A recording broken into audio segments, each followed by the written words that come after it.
తీసినప్పుడు పక్కకి అక్కడ తీసుకోవాలా ఒకటి కూడా ఎరగదు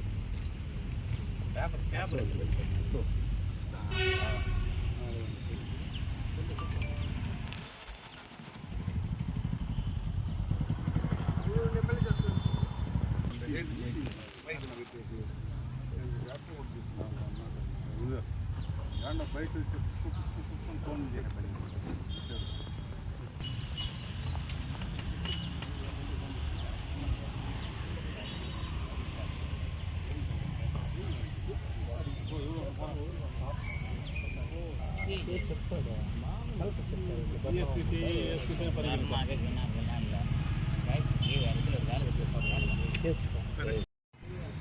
ఏకవచనంతో మమ్మల్ని దుర్భాషలాడి మమ్మల్ని కొట్టి మేము ప్రయాణించినటువంటి వాహనాలను పూర్తిగా అద్దాలను సైడ్ మిర్రర్స్ని ఒక రాళ్లతో పెద్ద పెద్ద రాళ్లతో దాడి చేశారు. ఆ సమయంలో మాకు దురదృష్టవశాత్తు మేమెందుకో అదృష్టవశాత్తు మేము తప్పించుకున్నాం. లేకపోయింటే మా తలలు పగిలేటివి. ఈరోజు రక్తగాయాల పరిస్థితి అయినా కూడా మా కార్యకర్తలు కూడా గాయాలైనాయి. మమ్మల్ని వెనుక నుంచి ముందు నుంచి కొట్టడం జరిగింది. భౌతికంగా మా మీద దాడి చేయడం జరిగింది. ఇది స్వయాన చిత్తూరు జిల్లా వాసి కుప్పం నియోజకవర్గానికి ప్రాతినిధ్యం వహించినటువంటి 15 సంవత్సరాల అనుభవం ఉన్నటువంటి సుమారు 40 సంవత్సరాల పైగా ప్రజాప్రతినిధిగా ఉన్నటువంటి చంద్రబాబు నాయుడు గారు ప్రాతినిధ్యం వహించినటువంటి కుప్పం నియోజకవర్గంలో జరిగితే ఇక కుప్పం నుంచి చిత్తూరు నుంచి శ్రీకాకుళం వరకు అన్ని నియోజకవర్గాల్లో అన్ని ఎంపీటీసీ పరిధుల్లో ఏమి రక్షణ ఎవరికి అందుతుందనేసి నిజంగా ఈ రాజ్యాంగ వ్యవస్థను భ్రష్టు పట్టిస్తున్నటువంటి ఈ కూటమి ప్రభుత్వాన్ని ఇందులో అందరూ కూడా బాధ్యులే. ఈ 3 పార్టీలు కూడా బాధ్యులే. బీజేపీ కానీ జనసేన కానీ తెలుగుదేశం కానీ ముగ్గురిని ప్రశ్నించేది కాంగ్రెస్ పార్టీ మాత్రమే ఈ రాష్ట్రంలో. ఎందుకంటే ఒక పార్టీ ప్రశ్నించేదానికి పుట్టింది, లొంగిపోయింది, కూటమిలో చేరిపోయింది, ప్రభుత్వాన్ని పాలు పంచుకొని అనుభవిస్తూ ఉన్నారు, ఉప ముఖ్యమంత్రి స్థానంలో చేరుకుని. ఇవన్నీ ప్రజలను ఏమార్చుకొని పదవులు పొంది అదే ప్రజలను అణగదొక్కాలని, ప్రజాస్వామ్యాన్ని కూనీ చేయాలనేసి స్వేచ్ఛా స్వతంత్రాలు ఇవ్వకుండా ఎవరు కూడా వారి నామినేషన్ వారు వేసుకునేదానికి వదలకుండా దాడులు చేస్తే ఎంతవరకు సబబు అనేసి ఈ సందర్భంగా ప్రశ్నిస్తా ఉన్నాను చంద్రబాబు నాయుడు గారిని. ఈ చిత్తూరు జిల్లా వాసిగా మేము కూడా ఇక్కడ పుట్టి ఇక్కడ పెరిగిన వాళ్ళమైన ఆయన చంద్రబాబు నాయుడు గారు, మీకున్న రక్తమే మీకున్న పౌరుషమే మాకు కూడా ఉంటుంది.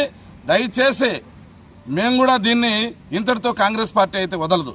వేరే పార్టీలు ఏమో మాకు తెలియదు కానీ కాంగ్రెస్ పార్టీని మేము ఎక్కడా ఎవరికి చెడ్డ చేయలేదు. కాంగ్రెస్ పేదల పక్షాన్ని నిలుచుకున్న పార్టీ కాంగ్రెస్ పార్టీ, రాజ్యాంగాన్ని కాపాడే పార్టీ కాంగ్రెస్ పార్టీ, రాజ్యాంగాన్ని కల్పించింది, స్వేచ్ఛ స్వాతంత్రాలను ఇచ్చింది కాంగ్రెస్ పార్టీ. ఆ పార్టీలో మేము ఉన్నాం. నిన్న కూడా మేము ప్రజాస్వామ్యబద్ధంగానే వెళ్ళాం. మీ గూండాలకు చెప్పండి నాయన, మీ గూండాలకు ట్యూషన్ మాత్రం చెప్పండి, మీ గూండాలకు అందరికీ కూడా ఒక సమావేశం ఏర్పాటు చేసి నాకు మచ్చదేవద్దండ్రా, ప్రపంచంలో నేనేదో గొప్పలు చెప్పుకొని నాకున్న గురువింద సామెత నాకు తెలియకుండా నేనైతే మేము ప్రపంచానికి వెళ్తా, నేను మేధావిని నాకు నేనే చెప్పుకుంటా ఉన్నాను, మీరు ఈ విధంగా చేస్తే నా గురువింద బయటపడుతుంది నాయన అనేసి మీ గూండాలకు మాత్రం చెప్పుకోవాలనేసి ఈ సందర్భంగా తెలియజేస్తా ఉన్నాను. ఇంకొక విషయం, ఈ జిల్లాలో ఈ మనేంద్రం అనే ఎంపీటీసీ సెగ్మెంట్లో ఎన్నికలను దయచేసి రీషెడ్యూల్ చేసే విధంగా కలెక్టర్ గారికి మేము వినతి పత్రం ఇచ్చేందుకు మేము ఇక్కడికి వచ్చాము.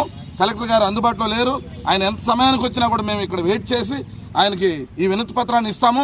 అదేవిధంగా ఎలక్షన్ కమిషన్ కూడా మేము ఇక్కడి నుంచి మేము ప్రతిపాదన కూడా పంపిస్తాం.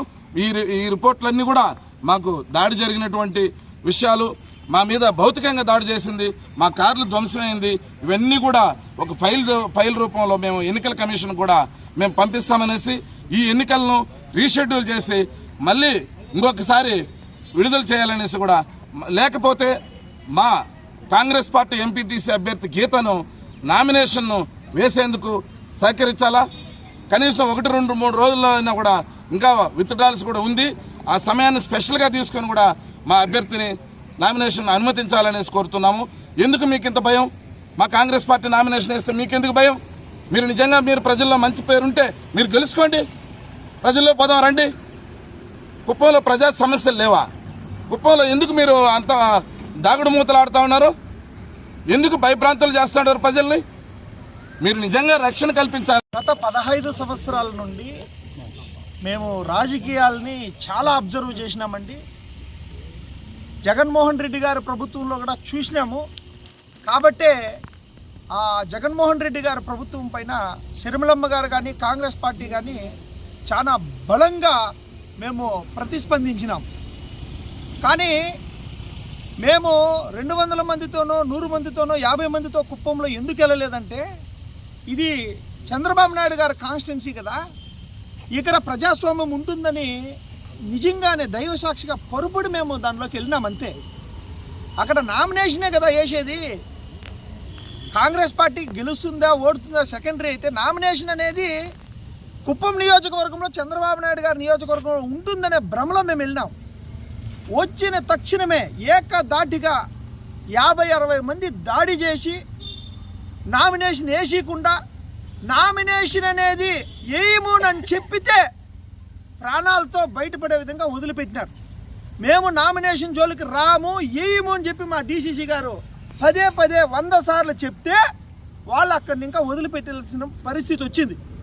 కాబట్టి కుప్పం నియోజకవర్గంలో నామినేషన్ ప్రక్రియలు ఇంకా ఉండవు. ఆల్రెడీ నామినేషన్ వేసేదానికి వదలలేదు. నామినేషన్ కాకపోయినా ఎలక్షన్ జరుగుతూ ఉంది. ఎలక్షన్ కమిషన్ కూడా దీన్ని ఖండించల్లా, ఎలక్షన్ స్టాప్ చేయాల. అట్లీస్ట్ నామినేషన్ అయిపోయింది, గెలిచేది మీరే గెలుచుకోండి. నామినేషన్ ప్రక్రియలో ఇప్పుడు కాంగ్రెస్ పార్టీని ఎట్లుంటే ఇంకా రిమైనింగ్ పార్టీలంతా సిపిఐ సిపిఎం ఇంకా రిమైనింగ్ ఇండివిజువల్గా పోటీ చేసే వాళ్ళ పరిస్థితి ఇంకెట్లుంది. కుప్పం నియోజకవర్గంలో ప్రజాస్వామ్యం అనేది లేదు. యావత్ ప్రపంచ దేశాలలో ఎన్నో దేశాలు తిరిగినాం. ఎక్కడ ఈవెన్ పాకిస్తాన్లో కూడా ఇలాంటి దౌర్భాగ్యమైన పరిస్థితిని మేము చూడలేదండి. దయచేసి బ్రిటిష్ వాళ్ళతో పోలుస్తూ ఉన్నారు సార్, మీరు తప్పుగా మాట్లాడుతూ ఉన్నారు. దయచేసి బ్రిటిష్ వాళ్ళ టైంలో కొన్ని రూల్స్ అండ్ రెగ్యులేషన్స్ ఉన్నాయి వాళ్ళకి. ఇక్కడ రూల్స్ లేదు, రెగ్యులేషన్స్ లేదు, దాడి చేయడమే. నామినేషన్ వేసేదానికి కుప్పంలో లేదండి. ఇంకా నెక్స్ట్ ఏ ఎలక్షన్లు వచ్చినా కాంగ్రెస్ పార్టీని ఇంకా నామినేషన్ వేసేదానికి వదిలిపెట్టలేదు. వైఎస్ఆర్సీపీ వాళ్ళు వేసేయలేదు. ఇంకా రిమైనింగ్ ఇండిపెండెంట్గా అట్లా ఎవరన్నా వేసింటే మీ ప్రెస్ సహోదరులు వేసే ఒక స్వేచ్ఛ కుప్పంలో ఉంటే డిఎస్పీ గారు కానీ కలెక్టర్ గారు కానీ ప్రజాస్వామ్యం కానీ ఇక్కడున్న ప్రజలు కానీ ఇక్కడున్న ప్రెస్ సహోదరులు కానీ ఎవరైనా సరే నామినేషన్ వేయి చెప్పండి, నువ్వు అబద్ధం చెప్తున్నావు, రా కుప్పానికి మేము వేపిస్తామని నామినేషన్ వేయించే ఏ డిఎస్పీ అయినా సరే, ఏ కలెక్టర్ అయినా సరే, ఏ అధికారులైనా సరే ఈ ప్రజాస్వామ్యంలో కుప్పం నియోజకవర్గం తప్పి మీరు ఆంధ్రప్రదేశ్లో ఎక్కడైనా మీరు ఎలక్షన్ చేసుకోవచ్చు. బట్ దయచేసి కుప్పంలో నామినేషన్ చేసేదానికి వాళ్ళ ప్రాణాలతో వదిలిపెడతా ఉండలేదు. కుప్పంలో ప్రజాస్వామ్యం లేదు. ప్రపంచం మొత్తం ప్రజాస్వామ్యం ఉండొచ్చేమో కానీ కుప్పం నియోజకవర్గంలో ప్రజాస్వామ్యం లేదు సార్. ఇంకా ఎవరికి మేము ఈ గోడు చెప్పుకోవాలో ఈరోజు మన ప్రెస్ సహోదరుల దగ్గర దయచేసి మేము విన్నవించుకుంటున్నాం. ప్రజాస్వామ్యాన్ని కాపాడండి. ఈ వాయిస్ని రాష్ట్రం అంతా తీసుకొని వెళ్ళండి. పవన్ కళ్యాణ్ గారు, చంద్రబాబు నాయుడు గారు, నరేంద్ర మోడీ గారు అందరూ దయచేసి దీన్ని ఆలోచించండి. స్వేచ్ఛగా నామినేషన్ వేసుకునే ప్రక్రియని కల్పించండి. మీరే గెలవండి, కానీ నామినేషన్ వేసుకొని ఎలక్షన్ తప్పనిసరి గెలిపించే విధంగా చూడండి. నిన్నటి రోజు రామకుప్పంలో సాక్షాత్తు చంద్రబాబు నాయుడు గారు ముఖ్యమంత్రి గారి కాన్స్టిట్యున్సీ నియోజకవర్గమైనటువంటి కుప్పం సంబంధించిన రామకుప్పంలో మణేంద్రం అనే సెగ్మెంట్లో ఎంపీటీసీగా నామినేషన్ వేయడం కోసం మా కాంగ్రెస్ పార్టీ తరఫున ఆఫీస్కి వెళ్ళి నామినేషన్ పత్రాలు దాఖలు చేసే సందర్భంలో కూటమికి సంబంధించినటువంటి వ్యక్తులు వచ్చి విచక్షణారహితంగా మా డీసీసీ గారి మీద అయితేనేమి, మా కోఆర్డినేటర్ల మీదనైతేనేమి దాడి చేయడం నిజంగా అమానుషం. దీన్ని కాంగ్రెస్ పార్టీ తరఫున మేము పూర్తిగా ఖండిస్తున్నాము. అసలు మనము రాజ్యాంగబద్ధంగా ప్రజాస్వామ్యంలో ఉండామా లేదా బ్రిటిష్ పాలనలో ఉండామా అనేది ఒక సందేహం కలుగుతుంది మాకైతే. ఇది చాలా నీచమైన చర్య. దీనిని మేము పూర్తి స్థాయిలో ఖండిస్తున్నాము. అంతేకాకుండా మొన్నటి రోజు వైసీపీకి సంబంధించిన వ్యక్తులు నామినేషన్ చేసినప్పుడు ఇదే కూటమి ప్రభుత్వము ఎక్కడికి పోయినారని మేము అడుగుతున్నాము. ఎందుకంటే వైసీపీ కూటమి రెండు కలిసిపోయిందా అంటే ఇక్కడ కాంగ్రెస్ మీకు ఒక నేషనల్ పార్టీ మాది, కాంగ్రెస్ సంబంధించినటువంటి వ్యక్తులు మేము ఆడికి వెళితే ఈ రకంగా వచ్చి దౌర్జన్యం చేస్తే మనము ఎక్కడున్నాం అసలు ఈ సమాజంలో ప్రతి ఒక్కరు కూడా చూస్తున్నారు. ఇవన్నీ ప్రజలు మీరు కూడా గమనించాలి. అంటే ఒక పక్క కూటమి ప్రభుత్వం వస్తే వాళ్ళ అధికారంకి వస్తే వాళ్ళు దౌర్జన్యాలు చేస్తున్నారు. అంతకుముందు వైఎస్ఆర్ పార్టీ వాళ్ళు వస్తే వాళ్ళు దౌర్జన్యం చేస్తూ ఉంటే ప్రతి ఒక్కరు అధికారంకి వచ్చిన వెంటనే దౌర్జన్యాలు చేస్తూ ఉంటే ఇక్కడ ప్రజాస్వామ్యం పూర్తిగా కూని చేయబడ్డది. అంబేద్కర్ రాసినటువంటి రాజ్యాంగం ఇక్కడ పూర్తిగా సర్వనాశనం చేస్తున్నటువంటి పరిస్థితి మనం చూస్తున్నాము. దయచేసి ప్రజలందరూ కూడా గమనించాలి. మేము ఇదే విషయాన్ని కలెక్టర్ దృష్టికి గారికి కూడా తీసుకెళ్తున్నాము. అదేవిధంగా ఎస్పీ గారికి కూడా మేము తీసుకెళ్తున్నాము. దీనిని అంత తేలిగ్గా విడిచిపెట్టం. మేము దీన్ని పెద్ద ఎత్తున రేపు ఎల్లుండిలో 2-3 రోజుల్లో కూడా పెద్ద ఎత్తున నిరసన కార్యక్రమాల్లో ధర్నాలు అయితేనే మేము కూడా చేస్తాము. కాబట్టి ప్రతి ఒక్కరూ మీరు గమనించండి ప్రజలారా.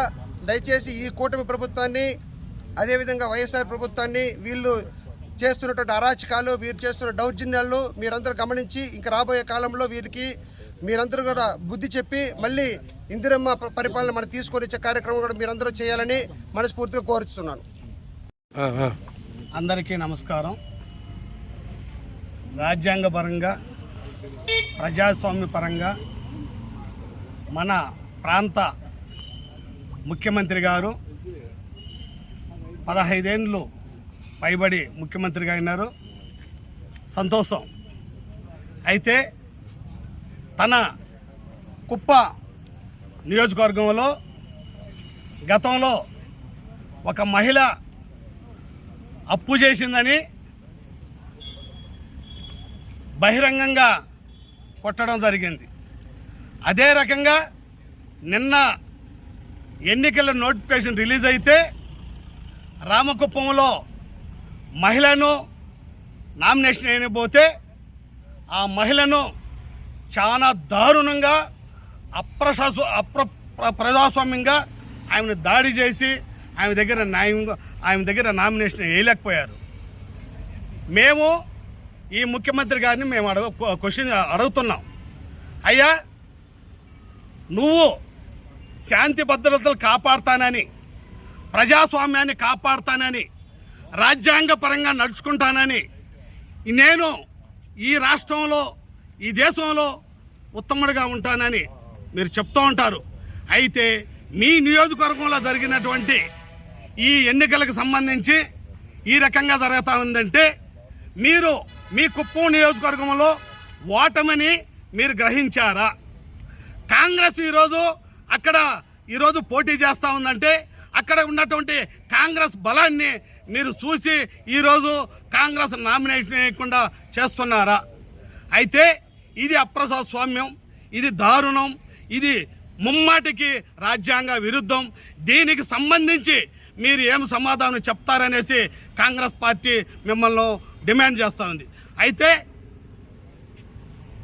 గతంలో ఉన్న ప్రభుత్వాలు కూడా ఇదే విధంగా దాడులు చేస్తుంటే ప్రజలంతా కూడా మార్పు కోరుకున్నారు, మిమ్మల్ని కోరుకున్నారు. మీరు ప్రజాస్వామ్యాన్ని కాపాడతారనుకున్నారు, రాజ్యాంగాన్ని కాపాడతారనుకుంటారు. అయితే మీ నియోజకవర్గంలోనే స్త్రీలకు రక్షణ లేదనేది మొత్తం బట్టబయలైంది.